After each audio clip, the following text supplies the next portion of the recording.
Welcome back, V.O.C. YouTube channel. College football week 1 in the books. What did we learn? I think we learned a lot. I think we learned a lot more than what people want to give on. And I know it's going to be, overreaction, Caleb. No, I think we kind of get a baseline of who can win the national title and who can't. And some teams you can maybe mold in this way, but look, let's be honest here. When we look at college football, it's the haves and the have-nots. If you either have it or you don't. A lot of teams think they have it, but they don't. I'll jump into that. We'll talk about that right now.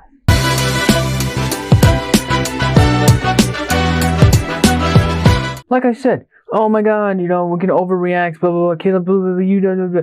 I don't give a shit. This is what I'm saying. These college football championships and the playoff picks, they're made years down the road from us. They're made in recruiting. You have to recruit at a top 3 consistent level. Go look at Alabama's recruiting. Go look at Georgia's recruiting. Go look at Ohio State's recruiting. Go look at Clemson's recruiting when they were better. They were kind of an outlier, but you have to consistently recruit at a top 3 level, top 3, or you're not going to win titles. You don't want to do the research. You have to do the research, right? You don't want to look at it. You don't want to say it's true. You have to. Either you're top 3 recruiting consistently or you're not winning. It's just the truth. But I think what will help college football, I think, a little bit more is the playoff is expanding, right? It was announced last week from 4 teams to 12 teams as late as 2026. It could happen a little bit earlier. This is good. I think it should have been more from the beginning. I think they went with 4 just to be like, okay, we're going to keep it minimum. We're not going to make a big jump from 2 teams to then, to 12 automatically. So I think going to 4 teams was what they needed at the time, maybe for a year or 2, not as long as we had it. I'm going on, 8 years now, 9 years. I think getting more teams involved is better. I think that can help recruiting. I think it can help balance the country out a little bit in regards to recruits, money. I think it can help. It's going to help more than it hurts. I think there's 6 automatic bids for the top conference champs. Doesn't matter if you are Power 5 or non-Power 5. It helps keep the balance of some of these conferences together. Like Pac-12 will stay, Big 12 will stay. You're not going to see now just 2 dominant conferences. It helps line it out. And then lastly, I think what this helps, hopefully, we get better regular season games. We get more Notre Dame, Ohio State week 1s. We get those bigger games because, you can lose a game. You're better off to lose a game to a great opponent than, in my opinion, than to play, a crappy team like Colorado State, Utah State, not as good where you're going to win. But, hopefully we get better out-of-conference games. All right. Now, jumping into what I think we learned from week 1, and people are going to say this is overreaction. No, this is just looking at it, basing off of what I think after week 1. I think there's 3 teams that can win the title right now, and I only think there's 3 teams right now that can win it. The first team, Georgia. I think they can easily repeat. I said last week I don't know how good they were going to be. With Stetson Bennett, Kirby after winning, would they be hung over a little bit? Well, not even the case at all. They dominated Oregon, who I don't think Oregon's very good. I think Oregon was a little overhyped. They'll be good for the Pac-12, but nationally against a team like Georgia, they're not even close. Even Kirby said it himself. We just have better players, which is the truth. You got to recruit well. Georgia just has better talent. If Stetson Bennett continues to play like he did, man, they're going to be very, very dangerous to repeat because I didn't think Stetson could be that. I didn't think he could do that. He looked like Johnny Manziel out there playing. It was crazy. The defense is still very good. It's not as good as last year's, but it can still be the number 1 in the country. That is how scary Georgia is. I didn't think they were going to be like this. I thought they'd take a step back. But they could very easily win the national title still. Very easily. They got good playmakers on offense. It is just, I didn't think that they would be as good. No, I'm going to sit here and still say I think Alabama wins the SEC and all of that, but Georgia very well. I thought they'd make the playoff anyways, but now I think they have a shot now to repeat just because of what they have. Their collection of talent's good. They don't rebuild, they reload at this point. The defense is show of that. True freshman comes in and has the first interception of the game. And that doesn't happen at other schools. The number 2 team I think can win it all, Alabama. Look, this is pretty self-explanatory. You could make an argument they have the best offensive player, and they definitely have the best defensive player in the country. Bryce Young, who he's making more plays this year. I know they played Utah State, but he made more plays in that game than what he did last year. I think last year was kind of he made plays, but it was kind of like a comfortable year. Like, I'm going to do what I can do. This year, he's going to do more, I think, uncomfortable, making great plays. And then Will Anderson, just dominant, dude. That defense is still dominant. They're still very good. They're at the point, too, where they don't rebuild, they reload. Just new faces, doesn't matter, wide receiver, running back, offensive line. They're going to dominate. It's just easy to sit here and say, bam, Alabama can win it all right now. So easy for Al. I can't sit here and justify how much I can say Alabama's going to win. They're very good still. And they're only going to get better as the season goes. And then the third team, people are going to be pissed about this, especially those Michigan fans out there. Ohio State. I think easily Ohio State can win a national title this year. They're that good, guys. I think they're very underrated, even after beating Notre Dame. Now, this would be the argument.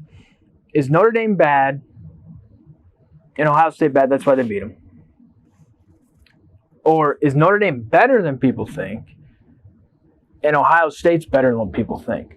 I think it's Notre Dame's a little bit better than people think. They played better than a lot of people thought they'd play. Better than I thought they'd play. And then I think Ohio State's very good. If they play defensively like that, Jim Knowles said they didn't even bring out the whole playbook yet. They just kind of kept it simple. Wow. They can get to the quarterback again. They can cover again. Their linebackers are fast again. They can run the ball again. If they can continue to do this throughout the year, there's no reason why Ohio State cannot win the national title. I don't think there's a team in the Big Ten that can touch them like that. Now, Michigan fans are going to say, what about us? Well, not there yet. I'll talk about you a little bit later, but Ohio State's complete, man. And their explosiveness wasn't really there as much against Notre Dame. Notre Dame did a good job of containing that, but that's going to come. Jackson Smith-Njigba got hurt. That kind of threw off the passing game. But look, you know that's there with them, and you know they're going to be good when it comes to explosive plays, throwing the football.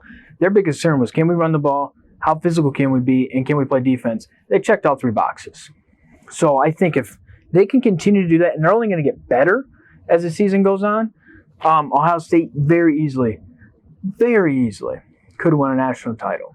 I think they're very underrated. People are going to hate it, but I think they're very underrated. All right, here's going to be some things that I'm just going to go through quick, like kind of one-liners, things we learned throughout the year, or throughout week 1. Clemson won't/can't win a national title with DJU. I'm going to say U because his last name's hard. I heard somebody else say U, so I'm going to use it. He's not very good. He's not Trevor Lawrence. He's not Deshaun Watson. He just doesn't have it. The freshmen came in. They threw the ball all the way around. If it would have been for a block punt to start the game, they would have struggled even more. I did like what one guy said. I forget who said it now, but he said if you look at Clemson quarterbacks, they get worse as they play more, which DJU's right up there along with that. So that's just my take on Clemson. They can't. Their defense is good enough, but with him as quarterback, they're not winning anything. I think the other one, Notre Dame will be just fine under Marcus Freeman, if not better. That's the best they've played against a big opponent. Look, and I'm not one for moral victories. I said it after the game. I'm not one for moral victories, but they played a lot better than I thought they were. They had them at halftime 10-7. That would have never have happened under Brian Kelly. I think Marcus Freeman's better at getting guys believing in themselves, and he just has a better attitude on the sideline. So I think with him, his recruiting, who he is as a leader, who he is as a man, I think they're going to be just as good, if not better, with him. And I truly believe Marcus Freeman can win a national title at Notre Dame. I think he's the right guy just to do it. Arkansas can be the third best team in the SEC, and you're going to go, Caleb, third best team in the SEC? Yes. Third best team in the SEC could be 10-2 11-1 behind an Alabama on the West. I mean, that's pretty damn good. Arkansas is that talented. Their quarterback is that good. Their running back, that good. They played Cincinnati. They beat Cincinnati. I really liked how Arkansas played. They were great last year, or good last year. They could be great this year. They're just that good. Florida has their coach, and they're going to win a lot of games. I didn't pick Florida to win. I thought Utah would beat them. Just because it's the first game for Billy Napier, you don't really know. Florida was dominant. Not dominant in the score, but they were dominant up front. They manhandled Utah, which that's supposed to be Utah's strength. Florida did that. They're very good. I think Billy Napier he's different than Dan Mullen was. Dan Mullen's more of like a finesse, gimmicky, we're going to beat you with scheme-wise. Billy Napier's like, look, we're going to beat you up front. AR-15, Anthony Richardson, that kid's a tank, dude. He made some plays in that game you're never going to see again. He's that good. Florida has a chance to really build momentum, but I think Billy Napier is the guy. Michigan USC, I think you're really good. I just don't know to make a full definite, boom, this is what you are. I know you're going to be really good. I picked USC to win the Pac-12, but I got to see a little bit more. You play Colorado State, you play Rice, you destroy them. That's what you're supposed to do. But I just need to see a little bit more. Michigan, you have cupcakes, Make-A-Wish, beating up on orphan children first 3 weeks. You start J.J. McCarthy this week. Fans clearly want him as the starting quarterback. I think he will be the starter moving forward just because he's a little bit more dynamic. I don't know if that's the best for them, but he's definitely going to be the guy moving forward. And then my last one, takeaway from week 1. Look, we all know how much I hate Brian Kelly, but I thought he was going to be able to maybe turn LSU around a little bit easy, kind of just, they needed structure, bring in structure with their talent. I think it's going to be a lot harder than I even thought and what other people think. You lose the game to Florida State, which you very well could have won it, or at least got it into overtime. You played hard, you didn't finish. But Florida State doesn't, run a dumbass play on the goal line. You lose by a couple touchdowns. It feels like to me it's a little bit rockier down there than I think what we know. He doesn't relate to players well. He's very demanding. He screams all the fucking time on the sidelines. He can't recruit very well. At Notre Dame, he recruited decently, but recruiting's picked up since Marcus Freeman's gotten there. So it's one of those things where I think he went down there thinking, I'll get recruits very easy. Not very much the case. I think it's going to be a struggle. Now, did I laugh my ass off when they lost that way? Oh, yes, I did. I was the happiest child on Christmas morning ever. I hate Brian Kelly, but I thought he was going to be able to be decent down there. Look, you lose to Florida State, which I thought they should have won. Pick them to win. And then you go down the list. It's like, then you got to play SEC. It's not going to get easier from there. You got to play Alabama. You got to play Arkansas. You got to play A&M. There's 3 losses very well that could be right there. If Florida's better than what people thought, there could be a loss to Florida.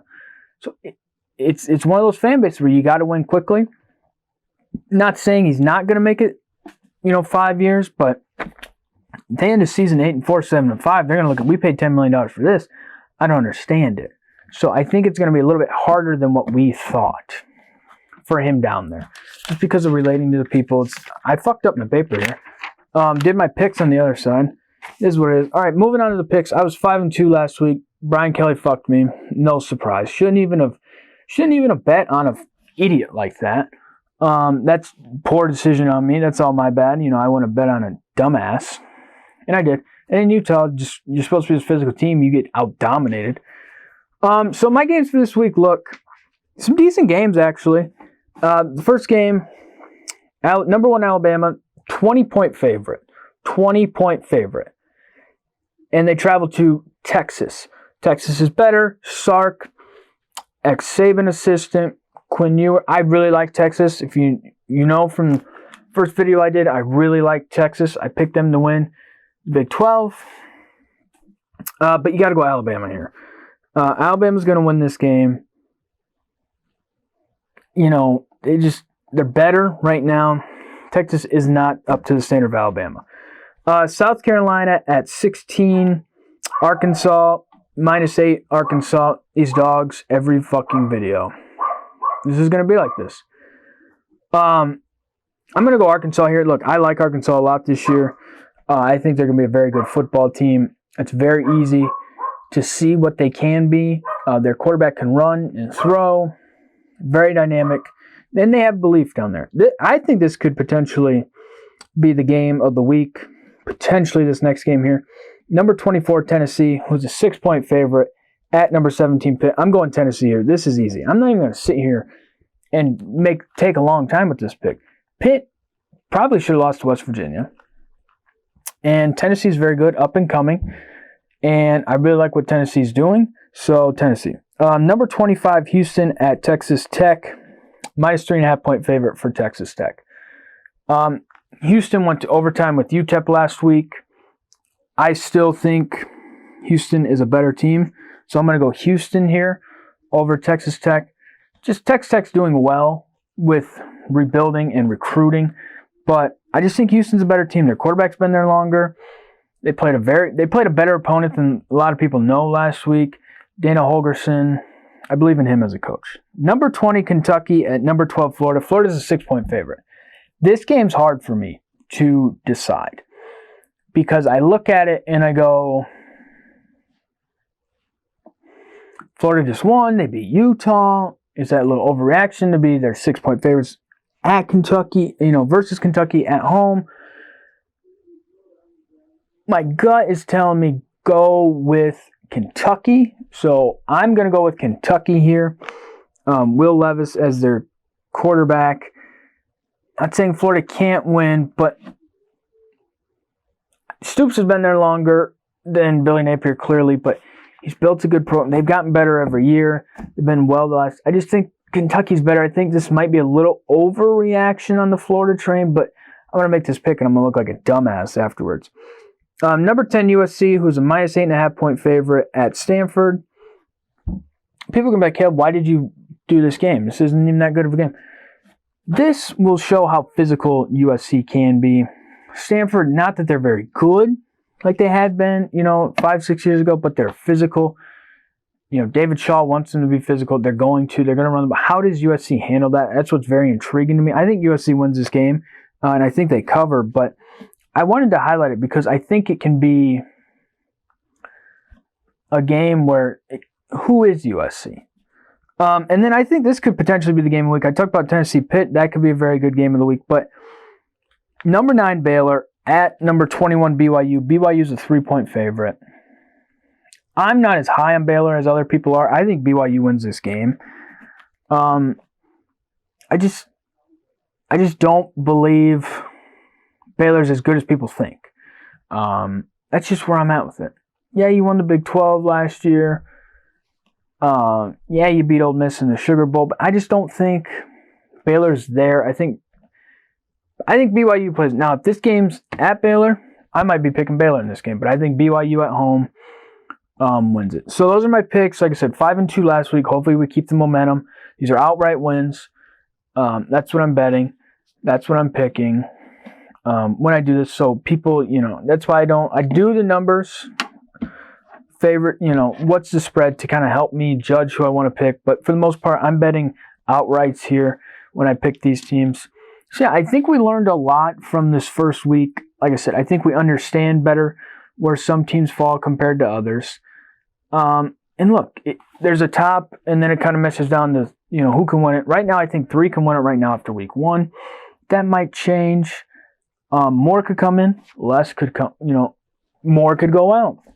It could go from 3 to 1 to 3 to 6. Most likely not that, but like I said, there's still some teams I want to see, and I just kind of want to feel it out a little bit better. So like I said, I think we understand more things. I think there's 3 teams that can win it right now, so therefore, that's what I think. People are not going to like it. Michigan fans are going to be like, Ohio State, what, blah, blah, blah. Look, Michigan, you're good, but you're playing a Make-A-Wish schedule. We got to figure a lot of things out.